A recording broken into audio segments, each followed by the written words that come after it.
Hi guys, welcome back to my channel पीसेस मित्रा। मैं किशन। जैसा कि मैंने आप लोगों को पीछे के वीडियो में दक्षिण अमेरिका महाद्वीप के नदियों के बारे में बताया है, और आज मैं जो है दक्षिण अमेरिका महाद्वीप के जो देश हैं उनके अक्षांशीय स्थिति को लेकर उनमें कौन सी कृषि किस प्रकार के खनिज पदार्थ पाए जाते हैं, इन सब चीज़ों के बारे में बताने का प्रयास कर रहा हूँ।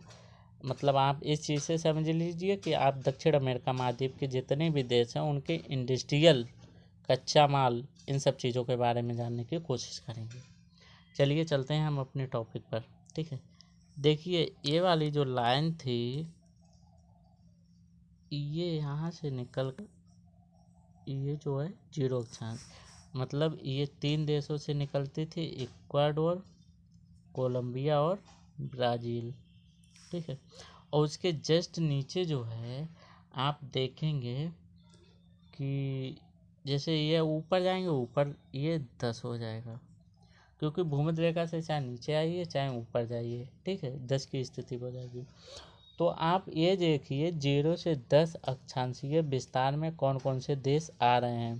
पहला कोलंबिया आ रहा है, दूसरा वेनेजुला आ रहा है, तीसरा गुआना आ रहा है, चौथा सूरीनाम आ रहा है, पांचवा फ्रेंच गुआना आ रहा है, छठा इक्वाडोर भी आ जाएगा, क्योंकि इधर लाइन मतलब ये भी, क्योंकि ये तो जो जीरो होती है ये भूमध्य होती है, जो पृथ्वी को दो अक्षा मतलब उत्तरी गोलार्ध और दक्षिण गोलार्ध में बराबर बराबर बांटती है।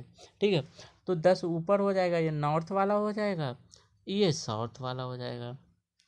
तो 0 से 10 स्थान जो है उसका विस्तार Colombia, Venezuela, Suriname, French Guiana और Guyana, Brazil, Ecuador, Peru, Bolivia, इन सब चीज़ों मतलब ये जो देश हैं इन सब में विस्तार पाया जाता है। ये पूरा पूरा जो देश हैं, ये पूरे पूरे जो देश हैं इनके सबका विस्तार कितने में पाया जा रहा है? 0 से 10 में। ठीक है, ये अब इतने देश आ गए, ये 0 से 10 में हो गया।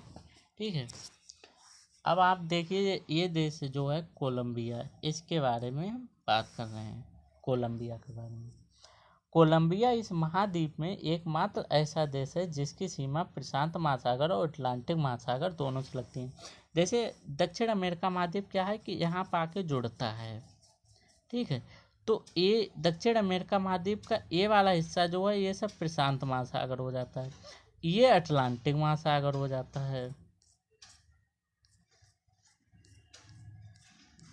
क्या हो जाएगा? अटलांटिक महासागर, ये वाला ये प्रशांत। इसीलिए दक्षिण अमेरिका महाद्वीप में जो कोलंबिया है वो दोनों महासागर को जोड़ता है, मतलब जोड़ता नहीं है, दोनों महासागर से उसकी सीमा लगती है। इसका मुख्य व्यवसाय जो है कॉफ़ी है एवं फूलों की कृषि। ठीक है, यहाँ जो है कहवा की प्रति हेक्टेयर उत्पादकता ज़्यादा पाई जाती है। जैसे एक होता है किसी चीज़ का उत्पादन करना, एक होता है कि हेक्टेयर भूमि के अकॉर्डिंग उस चीज़ का ज़्यादा उत्पादन करना। तो कोलंबिया जो है, कोलंबिया में आप क्या देखेंगे कि हेक्टेयर के अकॉर्डिंग जो कहवा है उसका उत्पादन ज़्यादा होता है। ठीक है, हेक्टेयर के अकॉर्डिंग। कोलंबिया में जो कोलंबिया है और ये ब्राज़ील है, इनमें क्या है, उत्तम कोटि के कहवा पाए जाते हैं। ठीक है, अब आप ये जान लीजिए कि कहवा के प्रकार क्या होते हैं। कहवा जो है 3 प्रकार का होता है। पहला जो होता है इसका नाम है अरेबिका कहवा। दूसरा जो होता है उसका रोबस्टा होता है। तीसरा जो होता है मोचा कहवा। अब तीनों की विशेषताएं क्या हैं? देखिए जो अरेबिका कहवा है ये सबसे उत्तम कोटि का होता है, उत्तम कोटि का। और भारत में इसी प्रकार का कहवा सबसे ज़्यादा पाया जाता है। तो भारत में कौन से प्रकार का कहवा पाया जाता है? उत्तम कोटि का। रोबिस्टा जो होता है ये क्या होता है कि विश्व में सर्वाधिक भूक्षेत्र पर, रोबिस्टा नाम का विश्व में सर्वाधिक भूभाग पर रोबस्टा नाम का कहवा पाया जाता है, जबकि उत्तम ये वाला होता है इसका भारत में उत्पादन, मतलब भारत में जितना है सर्वाधिक उत्पादन इसका भारत में होता है। ठीक है। मोचा कहवा है ये सबसे निम्न कोटि का कहवा है और इसका उत्पादन जो है यमन देश में होता है, यमन। ठीक है। तो आपने कहवा के प्रकार जान लिए हैं। अब हमारा जैसे पहला हमने इस वाले में देखिए आप कि कोलंबिया के बारे में इसकी बात की थी। ठीक है। अब दूसरा हमारा देश है ये वाला, क्या नाम है इसका, वेनेजुला। इसका नाम है वेने, ठीक है, वेनेजुला।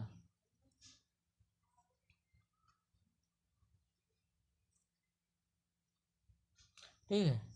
ये जो वेनेजुला जो देश है ये दक्षिण अमेरिका महाद्वीप में पेट्रोलियम के सबसे बड़े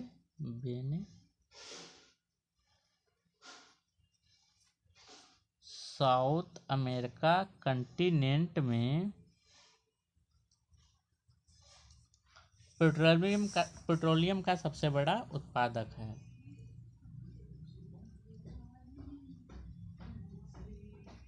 पेट्रोलियम का सबसे बड़ा उत्पादक है। वेनेजुला में आपको हमने बताया था कि एक खाड़ी थी जिसका नाम था मैरोकैबो की खाड़ी। ठीक है। यहाँ पे जो खाड़ी थी ये वाली मैरोकैबो की खाड़ी, इसमें क्या होता है, ये जो तटीय क्षेत्र इसमें ओरेनिको नदी जो है प्रवाहित होती है वेनेजुला में, इसीलिए इसमें जो है पेट्रोलियम का सबसे ज़्यादा सर्वाधिक उत्पन्न क्षेत्र अगर देखा जाता है तो वेनेजुला में मैरोकैबो खाड़ी जो होती है वो पेट्रोलियम का सर्वाधिक उत्पादक क्षेत्र होता है। ठीक है। और इस महाद्वीप की सबसे बड़ी ऑयल रिफाइनरी भी जो है वो कौन सी है, वेनेजुला की राजधानी कराकस। इसकी जो राजधानी है, वेनेजुला की राजधानी है कराकस।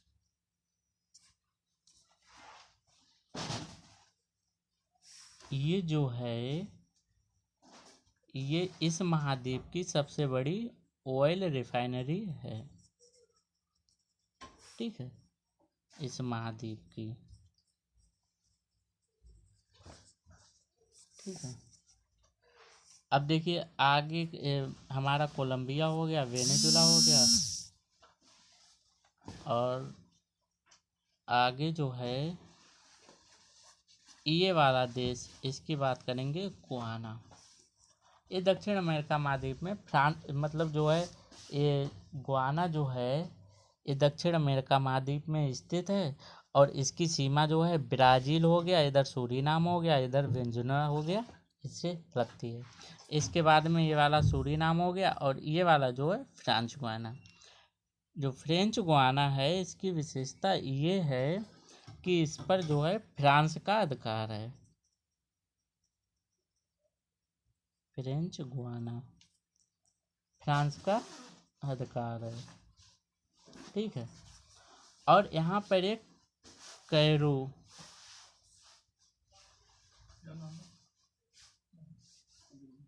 प्रक्षेपण केंद्र, आपने कई बार देखा होगा कि भारतीयों को भी कोई सैटेलाइट जब भेजना रहता है तो वो कैरो प्रक्षेपण केंद्र का भी यूज करते हैं।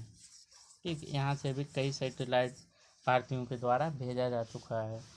तो जो फ्रेंच गुआना होता है इस पर क्या है, फ्रेंच का अधिकार है और यहाँ पर कैरो प्रक्षेपण केंद्र है जहाँ से रॉकेट्स हैं इन चीज़ों को भी लॉन्चिंग की जाती है। ठीक है। इसके बाद में इसमें देखिए ये वाला जो देश है ये वाला इक्वाडोर है। इक्वाडोर जो है इसका नाम इक्वाडोर इसलिए पड़ा क्योंकि ये इक्वेटर लाइन पर स्थित है और विश्व की सर्वाधिक ऊंचाई पर स्थित इसमें ज्वालामुखी चोटी कोटापेक्सी और इक्वाडोर की सर्वोच्च चोटी चिम्बोराजी यहीं पर स्थित हैं। उसके बाद ये वाला देश पेरू था। ठीक है। पेरू भी विश्व देखिए जलवायु दशा दक्षिण पेरू मरुस्थलीय दशा पाई जाती है। ठीक है। और यह एंडीज पर्वत पर सक्रिय ज्वालामुखी जो चोटी है मिस्ती स्थित है। ठीक है, ये वाला देश हमारा ये बोलिविया हो गया। ठीक है, और ये वाला जो है पराग्वे हो गया। अब देखिए इसके बाद में जो ये जो थे, यहाँ से जब आप गुजरेंगे तो 23 डिग्री जो है यहाँ से गुजरती है। कितनी?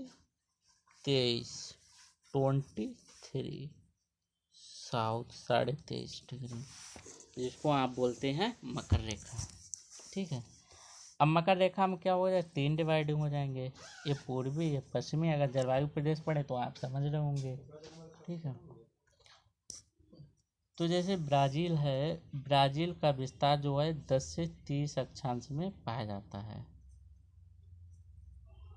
ठीक है,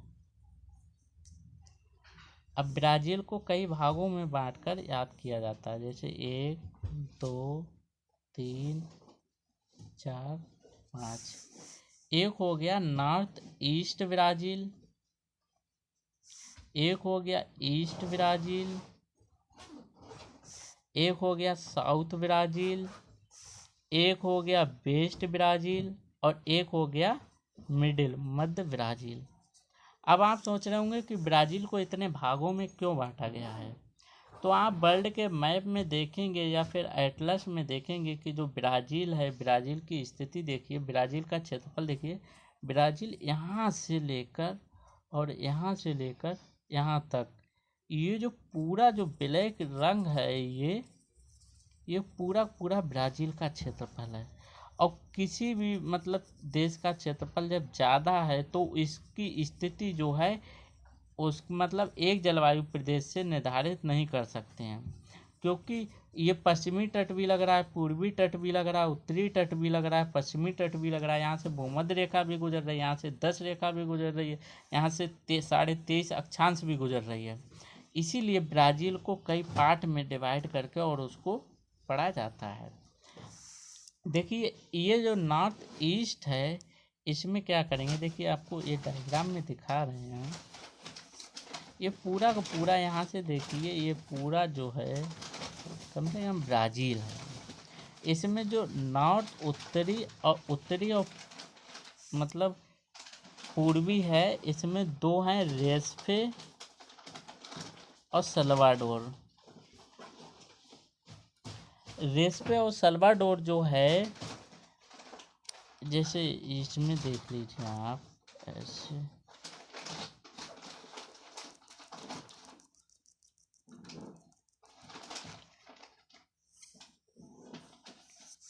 यहाँ पे रेस्फे हो गया,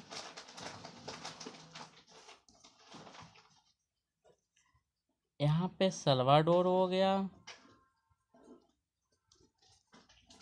यहाँ पे ब्राज़ीलिया हो गया, यहाँ पे बेलो हार्जेंटो हो गया,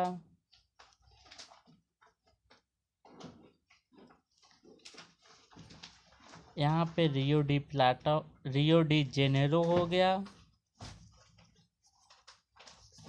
ये रियो डी जेनेरो है। ठीक है, और यहाँ पे जो है सापोलो हो गया, सापोलो। ठीक है, ये यहाँ से सेंटोस शहर है। ठीक है, यहाँ से एक रेलवे लाइन का विस्तार किया गया, ये वाला सेंटोस है। ये सब शहर बहुत मुख्य शहर हैं इनके सब। ये वाला जो है मनौस हो गया।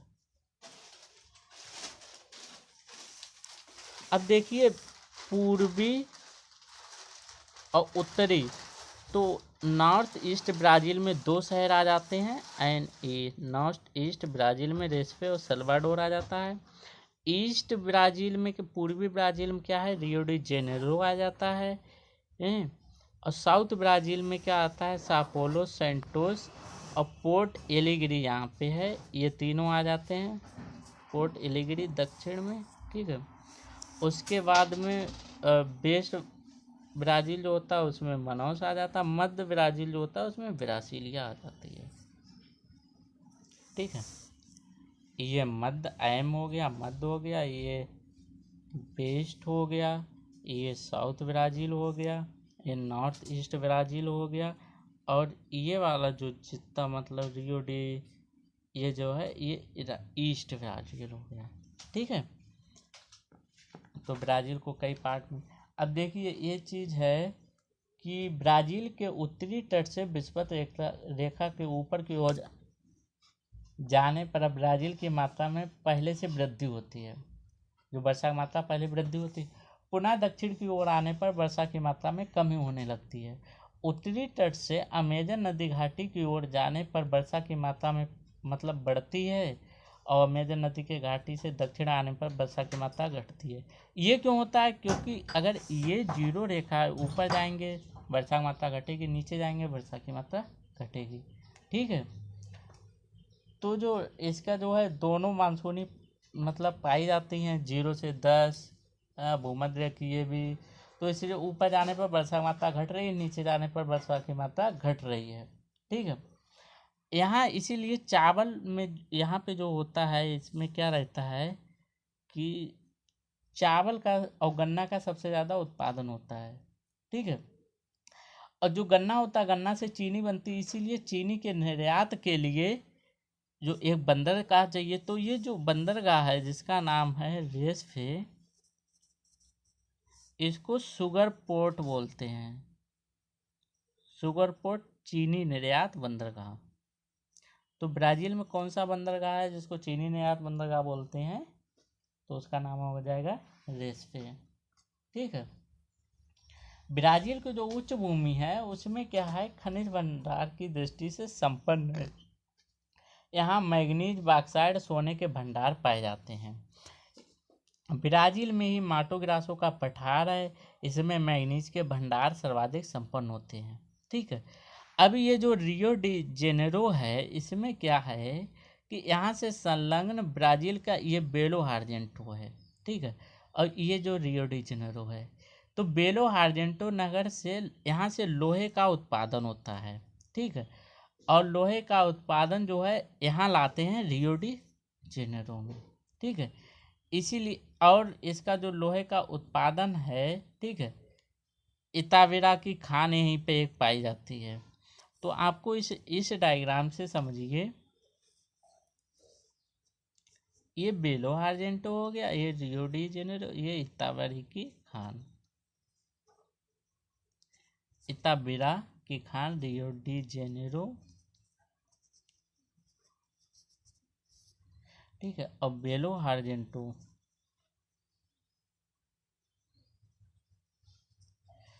ये जो है ये एक ट्रिंगल के शेप में बनता है।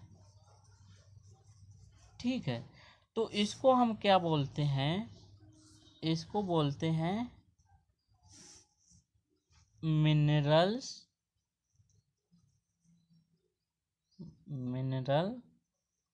ट्रिंगल, खनिज त्रिभुज, यानी खनिज का त्रिभुजाकार क्षेत्र।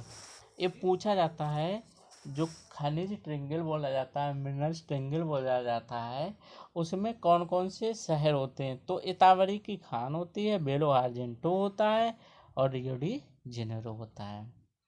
अब इसमें देखिए, ये जो है सापोलो, सापोलो जो है यहाँ पे क्या होता है कि ब्राज़ील के बड़े बड़े बागान पाए जाते हैं जिनको बोलते हैं फजेंडा। ठीक है, और यहाँ से काफ़ी को सापेलो शहर तक पहुँचाया जा रहा है ब्राज़ील की उच्च भूमि से, यहाँ से। ठीक है, और जहाँ से कॉफ़ी रेलवे, ये जो हमने बताया ये रेलवे है, इसकी सहायता से इसको सेंटोस बंदरगाह तक पहुँचाया जाता है। इसीलिए जो सेंटोस बंदरगाह है, जो सेंटोस बंदरगाह है, इसको क्या बोलते हैं? विश्व का कहवा पत्तन, विश्व का कहवा पत्तन, कहवा का बंदरगाह। और ब्राज़ील को विश्व का कहवा का पात्र बोलते हैं, क्योंकि ब्राज़ील में कहवा का उत्पादन सबसे ज़्यादा होता है। तो कहवा का पात्र किसे बोलते हैं? ब्राज़ील को। विश्व का कहवा पत्तन किसे बोलते हैं? सेंटोस बंदरगाह को। ठीक है, और जो सापोलो होता है क्योंकि ब्राज़ील को उच्च भूमि से जो कहवा आता है वो सापोलो आता है, तो इसको कहवा की मंडी बोलते हैं। मतलब ब्राज़ील की जो उच्च भूमि से कहवा का उत्पादन होता है उसको सापोलो लाया जाता है, सापोलो से सेंटोस पहुंचाया जाता है। तो जब उच्च भूमि सापोलो लाया जाता है वहाँ इकट्ठा किया जाता है, इसलिए उसको मंडी बोलते हैं। और कॉफ़ी रेलवे की सहायता से जो कहवा होता है उसको सेंटोस बंदरगाह तक पहुंचाया जाता है, इसीलिए ये निर्यात के पसंद, इसलिए विश्व का कहवा पत्तन कौन सा हो जाता है, सेंटोस बंदरगाह। और कहवा सबसे ज़्यादा उत्पादन कहाँ होता है, ब्राज़ील में, इसको इसलिए बोलते हैं कहवा पत्तन। ठीक है, अब हम बात कर रहे हैं दक्षिणी ब्राज़ील की। दक्षिणी ब्राज़ील में जो है पोर्ट एलिगरी था। ठीक है, ये जो है इसमें देखिए दक्षिणी जो ब्राज़ील था इसमें पोर्ट एलिगरी था। ठीक है, ये महत्वपूर्ण बंदरगाह पोर्ट एलिगरी है। यहाँ जो क्या होता है, जर्मनी और इटली से जो कृषक मतलब लाए गए थे उनके द्वारा गन्ने की कृषि की जाती है। ठीक है, और अधिक विकसित अवस्था में लाए जाने का प्रयास किया जाता है। जो यहाँ पे क्या है, विदेश से जो लोग लाए जाते हैं। ठीक है, अब पश्चिमी तथा मध्यवर्ती ब्राज़ील, पश्चिमी और मध्यवर्ती, देखिए पश्चिमी वाला मनाउस हो गया, मध्यवर्ती ब्रासीलिया हो गया। ठीक है, तो पश्चिमी ब्राज़ील का मुख्य शहर मनाउस है। यह अमेजन तथा निग्रो नदी के संगम पर बसा हुआ है। रबड़ का जन्म स्थान मनाउस को माना जाता है। इस शहर में रबड़ व कोकोया तथा जपोटा वृक्ष से प्राप्त चिकिर रस को एकत्रित किया जाता है। ठीक है, तो आप जो है ब्राज़ील के शहर उनकी स्थिति के बारे में पढ़ लिया है, और नेक्स्ट टॉपिक में हम आपको जो है इसी जलवायु मतलब जो देश हैं इसी उनकी अक्षांशीय जो स्थिति है उसके बारे में हम आपको बताएंगे। जैसे अब अर्जेंटीना हो गया, वहाँ कौन से पशु पाए जाते हैं, कौन सी जलवायु क्षेत्र पाया जा रहा है, कौन सा खनिज भंडार पाए जाते हैं, और कौन से खाद्यान्न का उत्पादन होता है। तब तक बने रहिए हमारे साथ हमारे चैनल पीछे मित्रा पर। आप लोग हिस्ट्री के, पॉलिटी के और भारत एवं विश्व की नदियाँ जो हम सब लोगों के द्वारा पढ़ाई जा रही हैं उनके वीडियोस को देखिए, शॉर्ट नोट्स भी बनाते जाइए, और कोई भी समस्या हो तो कमेंट बॉक्स में कमेंट करते जाइए, हम सब लोग आपके कमेंट्स का ज़रूर रिप्लाई देंगे। ठीक है, थैंक यू सो मच। अगर आप लोगों को वीडियो अच्छा लगे तो उसको लाइक कीजिएगा, शेयर कीजिएगा। Thank you.